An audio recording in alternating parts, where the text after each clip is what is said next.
Hello everyone. Sketching smiley faces, hearts, and countless shapes in the margins of notebooks is the classroom pastime of choice.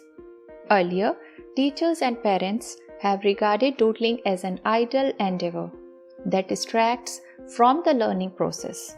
But nowadays, we can use doodling in our English as well as in other subjects' classrooms. But what exactly is doodling?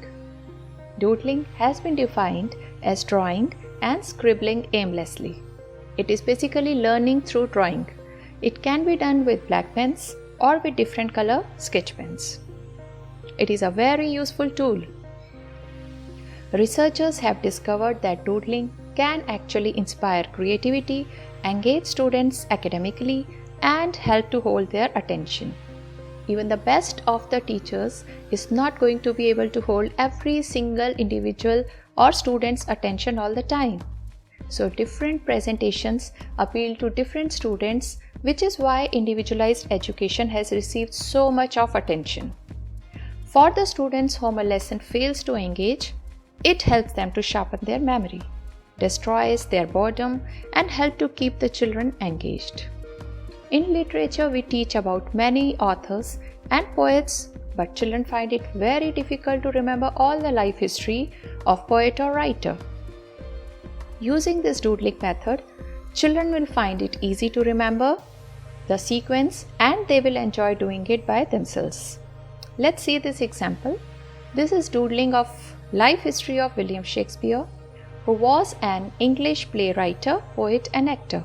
He was born on 23rd April 1564 in Stratford-upon-Avon, UK. At the age of 18, he married to Anne Hathaway.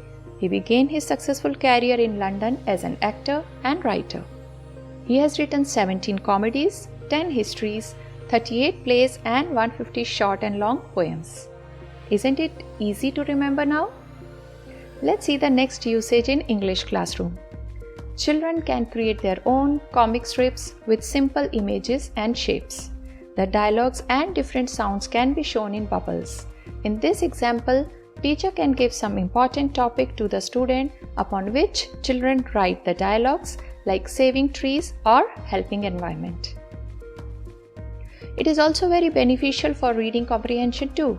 For example, if teacher has given a paragraph on Chipko movement, student can show their understandings in a fun way with doodling.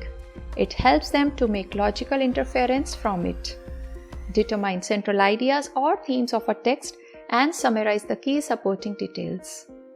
Similarly, while analyzing the text, children can write the keywords and doodle the same using arrow for remembering correct sequence.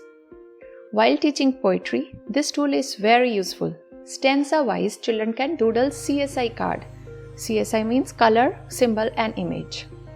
English teachers can use this tool to teach many grammatical topics like noun, pronoun, adjectives, verbs, adverbs, homophones, homonyms, antonyms and many more. With simple drawings, teachers can teach complicated topics of science, maths, SST and English.